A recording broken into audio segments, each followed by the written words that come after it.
ರಾಮನಗರದಲ್ಲಿ ಚರಂಡಿ ನೀರೇ ಕುಡಿಯುವ ನೀರು. ಸಾರ್ವಜನಿಕರಿಗಷ್ಟೇ ಅಲ್ಲ, ಜಾನುವಾರುಗಳ ಜೀವಕ್ಕೂ ಅಪಾಯ. ಆರೋಪಗಳ ನಡುವೆ ಕ್ರಮಕ್ಕೆ ಮುಂದಾದ ಅಧಿಕಾರಿಗಳು. ಗಂಗಾವತಿ ಸರ್ಕಾರ ಕೋಟ್ಯಾಂತರ ರೂಪಾಯಿ ವೆಚ್ಚ ಮಾಡಿ ಶುದ್ಧ ಕುಡಿಯುವ ನೀರಿನ ಯೋಜನೆಗಳು ಜಾರಿಗೆ ತಂದಿದ್ದರೂ ಕೊಪ್ಪಳ ಜಿಲ್ಲೆಯ ಗಂಗಾವತಿ ತಾಲೂಕಿನ ಶ್ರೀರಾಮನಗರದಲ್ಲಿ ಜನರು ಮಾತ್ರವಲ್ಲ, ಜಾನುವಾರುಗಳಿಗೂ ಅಸ್ವಚ್ಛ ಚರಂಡಿ ನೀರೇ ಅವಲಂಬನೆಯಾಗಿರುವುದು ಆತಂಕಕಾರಿ ಬೆಳವಣಿಗೆಯಾಗಿ ಹೊರಹೊಮ್ಮಿದೆ. ಶ್ರೀರಾಮನಗರದ 6ನೇ ವಾರ್ಡ್ನಲ್ಲಿ ಕುಡಿಯುವ ನೀರಿನ ಸಮಸ್ಯೆ ತೀವ್ರಗೊಂಡಿದ್ದು, ಸ್ಥಳೀಯ ಕೆರೆಗೆ ನೇರವಾಗಿ ಶೌಚಾಲಯ ಹಾಗೂ ಚರಂಡಿ ನೀರು ಸೇರುತ್ತಿರುವುದಾಗಿ ಸಾರ್ವಜನಿಕರು ಗಂಭೀರ ಆರೋಪ ಮಾಡಿದ್ದಾರೆ. ಇದರ ಪರಿಣಾಮವಾಗಿ ಕೆರೆಯ ನೀರು ಸಂಪೂರ್ಣ ಮಾಲಿನ್ಯಗೊಂಡಿದ್ದು, ಅದನ್ನೇ ಬಳಕೆ ಮಾಡಬೇಕಾದ ದುಸ್ಥಿತಿ ಜನರ ಮುಂದಿದೆ. ಸ್ಥಳೀಯರು ಹಲವು ಬಾರಿ ಗ್ರಾಮ ಪಂಚಾಯಿತಿ ಅಭಿವೃದ್ಧಿ ಅಧಿಕಾರಿಗಳಿಗೆ ಮನವಿ ಸಲ್ಲಿಸಿದ್ದರೂ ಯಾವುದೇ ಪರಿಣಾಮಕಾರಿ ಕ್ರಮ ಕೈಗೊಳ್ಳಲಾಗಿಲ್ಲವೆಂದು ಆಕ್ರೋಶ ವ್ಯಕ್ತಪಡಿಸಿದ್ದಾರೆ. ಬೇಸಿಗೆ ಆರಂಭವಾದ ಹಿನ್ನೆಲೆಯಲ್ಲಿ ನೀರಿನ ಅಭಾವ ಮತ್ತಷ್ಟು ಹೆಚ್ಚಾಗಿ ಸಮಸ್ಯೆ ಗಂಭೀರವಾಗಿದೆ. ಈ ಮಾಲಿನ್ಯದಿಂದ ಕೆರೆಯಲ್ಲಿ ಮೀನುಗಳು ಸತ್ತು ಹೋಗುತ್ತಿರುವುದಲ್ಲದೆ ದುರ್ಗಂಧದಿಂದ ಪರಿಸರ ಅಸ್ವಚ್ಛವಾಗಿದೆ.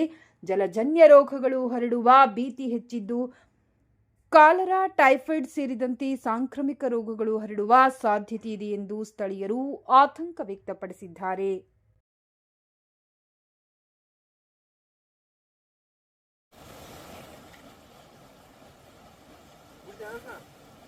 ಕೆರೆಯಲ್ಲಿ ಬಿಡುತ್ತಿರುವ ಕಾಲುವೆ ನೀರು,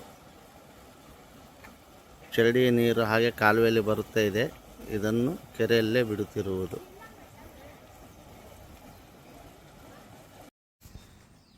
ಇದು ಚರಂಡಿ,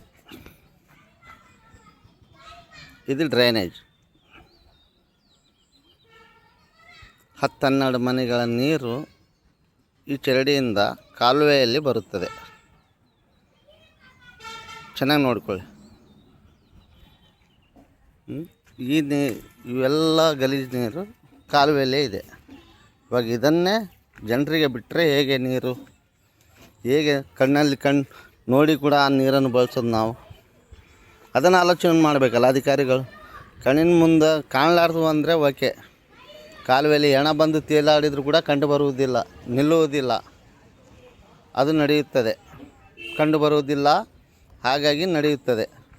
ಆದರೆ ಈಗ ಈ ಚರಂಡಿ ನೀರು ಅವೆಲ್ಲ ಕಾಲುವೆಯಲ್ಲಿ ಹೋಗಿ ನೀವು ಕೆರೆಯಲ್ಲಿ ಬಿಟ್ಟರೆ ಅದು ಒಂದೇ ಕಡೆ ಅಲ್ಲ ನೀರು ಜಮಾ ಆಗೋದು, ಆ ಕಡೆ ಈ ಕಡೆ ಹರಡೋಕ್ಕೆ ಇಲ್ಲಲ್ಲ ನೀರಿಗೆ. ದಯಮಾಡಿ ನೀರನ್ನು ಕೆರೆಯಲ್ಲಿ ಬಿಡಬೇಡಿ.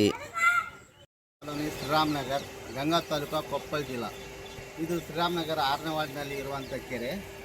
ಈ ಕೆರೆಯಲ್ಲಿ ಮೊದಲಿಗೆ ಬೋರ್ವೆಲ್ ಮುಖಾಂತರ ನಾಗೇಶ್ PDO ಸಾರ್ಗಳು ನೀರನ್ನು ಬಿಡುತ್ತಿದ್ದರು. ಆದರೆ ನೀರಿನ ಸಮಸ್ಯೆ ಅಭಾವ ಜಾಸ್ತಿ ಆಗಿರುತ್ತದೆ ಎಂದು ಈಗಿರುವ ಅಧಿಕಾರಿಗಳು ಕೆರೆಯಲ್ಲಿ ತುಂಬಲು ಕಾಲುವೆಯಲ್ಲಿ ನೀರು ಬಿಡುತ್ತಿರುವುದು, ಅದನ್ನು ನಮ್ಮ ಕೆರೆಯಲ್ಲಿ ಬಿಡಲು ಮುಂದಾಗಿದ್ದಾರೆ. ನಾನು ಕಾಲುವೆ ನೀರನ್ನು ಬಿಡಬೇಡಿ ಎಂದು ಮನವಿಯನ್ನು ಹಲವು ಬಾರಿ ಮಾಡಿಕೊಳ್ಳುತ್ತಿದ್ದೇನೆ. ಏಕೆಂದರೆ ಕಾಲುವೆ ನೀರು ಕಲುಷಿತ ನೀರು. ಅಲ್ಲಿ ಅಕ್ಕಪಕ್ಕದ ಮನೆ, ಕಾಲುವೆ ಪಕ್ಕದಲ್ಲಿರುವಂಥ ಮನೆಗಳು ಎಲ್ಲ ಚರಂಡಿ ನೀರು ಕಾಲುವೆಯಲ್ಲಿ ಬಿಡುತ್ತಿದ್ದಾರೆ. ಕಾಲುವೆಯಲ್ಲಿ ಹರಡುತ್ತಾ ಇದ್ದರೆ ಆ ನೀರು ಕಂಡು ಬರುವುದಿಲ್ಲ. ಆದರೆ ಆ ನೀರು ಬಂದು ಆ ನೀರನ್ನು ಕೆರೆಯಲ್ಲಿ ಬಿಟ್ಟರೆ ಬಂದು ಸ್ಟಾಕ್ ಆಗಿ ಅದು ರೋಗ ಮುಕ್ತವಾಗ್ತದೆ. ಪ್ರತಿ ಜನರಿಗೆ ರೋಗವನ್ನು ಹರಡುತ್ತದೆ. ಮಕ್ಕಳಿಗಾಗಲಿ ವೃದ್ಧರಿಗಾಗಲಿ ಪ್ರತಿಯೊಬ್ಬರಿಗೆ ರೋಗದ ಸಮಸ್ಯೆಯು ಹರಡುತ್ತದೆ. ನಾಳೆ ಮುಂಬರುವ ದಿನಗಳಲ್ಲಿ ಯಾರಿಗೇನು ತೊಂದರೆ ಆದರೂ ಇದಕ್ಕೆ ಸಂಬಂಧಪಟ್ಟ ಅಧಿಕಾರಿಗಳೇ ಹೊಣೆಗಾರರು. ಮತ್ತು ಆದಷ್ಟು ಬೇಗನೆ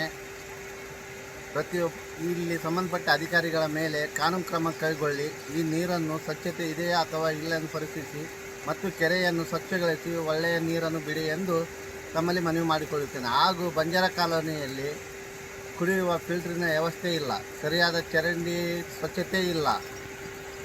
ಜಲಜೀವನ್ ಮಿಷನ್ ಎಂದು ಮನೆ ನಳವನ್ನು ಹಾಕಿದ್ದಾರೆ. ಆದರೆ ಕೆಲವು ಮನೆಗಳಿಗೆ ಹಾಕಿದ್ದಾರೆ, ಕೆಲವು ಮನೆ ಹತ್ತಿರ ಹಾಕಿರುವುದಿಲ್ಲ. ಇಲ್ಲಿ ಭಾಳ ಸಮಸ್ಯೆಗಳಿದೆ. ಪ್ರತಿಯೊಂದು ಅಧಿಕಾರಿಗಳು ಬಂದು ಪರಿಶೀಲನೆ ಮಾಡಿ ಇಲ್ಲಿ ಗ್ರಾಮ ಪಂಚಾಯತಿಯ ಅಧಿಕಾರಿಗಳ ಮೇಲೆ, ಸಿಬ್ಬಂದಿಗಳ ಮೇಲೆ ಕಾನೂನು ಕ್ರಮ ಕೈಗೊಳ್ಳಿ ಎಂದು ತಮ್ಮಲ್ಲಿ ಮನವಿಯನ್ನು ಮಾಡಿಕೊಳ್ಳುತ್ತಿದ್ದೇವೆ. ಅಧಿಕಾರಿಗಳಲ್ಲಿ ಮನವಿ ಏನೆಂದರೆ ಈ ಕೆರೆಯಲ್ಲಿ ಬಿಡುತ್ತಿರುವ ನೀರು ಬಹಳ ಸುರಕ್ಷಿತ ನೀರವಾಗಿದೆ. ಏಕೆಂದರೆ ಈ ಸದ್ಯ ಕಾಲುವೆಯಲ್ಲಿ ಬರುತ್ತಿರುವ ನೀರು ಚರಂಡಿ ನೀರಾಗಿದೆ. ಪ್ರತಿಯೊಬ್ಬ ಅಕ್ಕಪಕ್ಕದ ಮನೆಯವರು, ಕಾಲುವೆ ಪಕ್ಕದಲ್ಲಿರುವ ಮನೆಯಂಥವರು ಕೆರೆಯಲ್ಲೇ ನೀರು ಬಿಡುತ್ತಿದ್ದಾರೆ, ಕಾಲುವೆಯಲ್ಲೇ ನೀರು ಬಿಡುತ್ತಿದ್ದಾರೆ. ಈ ನೀರು ಆ ಕಾಲುವೆಯ ನೀರು ತಂದು ಕೆರೆಯಲ್ಲಿ ಬಿಡುತ್ತಿದ್ದಾರೆ. ಇದರಿಂದ ಜನರಿಗೆ, ಮಕ್ಕಳಿಗೆ ರೋಗದ ಸಮಸ್ಯೆ ಉಂಟಾಗುತ್ತದೆ. ಹಾಗೂ ಈ ನೀರನ್ನು ಕೆರೆಯಲ್ಲಿ ಬಿಡಬೇಡಿ ಎಂದು ಹಲವು ಬಾರಿ ಮನವಿ ಮಾಡಿಕೊಂಡರು. ವಾಟ್ಸಪ್ ಮುಖಾಂತರ ಅರ್ಜಿಯನ್ನು ಹಾಕಿದರೂ ಕೂಡ ಅಧಿಕಾರಿಗಳು ಸ್ಪಂದಿಸದೆ ಅವರಿಗೆ ಮನ ಬಂದಂತೆ ಮತ್ತೆ ಕೆರೆಯಲ್ಲೇ ನೀರು ಬಿಡುತ್ತಿರುವುದು ಇದು ಬಹಳ ಅನ್ಯಾಯ, ಬಡವರ ಮೇಲೆ ತೋರುತ್ತಿರುವ ಅನ್ಯಾಯವಾಗಿದೆ. ಹಾಗಾಗಿ ಅಧಿಕಾರಿಗಳಲ್ಲಿ, ಮೇಲ್ಪಟ್ಟ ಅಧಿಕಾರಿಗಳಲ್ಲಿ ಕೇಳಿಕೊಳ್ಳುವುದು ಏನೆಂದರೆ ಆದಷ್ಟು ಬೇಗನೆ ನೀರನ್ನು ಬಿಡದಂತೆ ನೋಡಿಕೊಂಡು ನಮ್ಮ ಕೆರೆಯನ್ನು ಸ್ವಚ್ಛ ಮಾಡಿ ಒಳ್ಳೆಯ ಬೋರ್ವೆಲ್ ನೀರನ್ನು ಬಿಡಬೇಕೆಂದು ತಮ್ಮಲ್ಲಿ ಮನವಿಯನ್ನು ಮಾಡಿಕೊಳ್ಳುತ್ತಿದ್ದೇವೆ. ಚರಂಡಿಯ ನೀರು ಅತಿ ಜಾಸ್ತಿಯಾಗಿ ಈ ಕೆರೆಯಲ್ಲಿ ಇದೆ. ಬಂದು ಅಧಿಕಾರಿಗಳನ್ನು ಸರ್ವೆ ಮಾಡಿ ಸಂಬಂಧಪಟ್ಟ ಅಧಿಕಾರಿ ಮೇಲೆ ಕಾನೂನು ಕ್ರಮ ಕೈಗೊಳ್ಳಬೇಕೆಂದು ತಮ್ಮಲ್ಲಿ ಮನವಿಯನ್ನು ಮಾಡಿಕೊಳ್ಳುತ್ತಿದ್ದೇವೆ.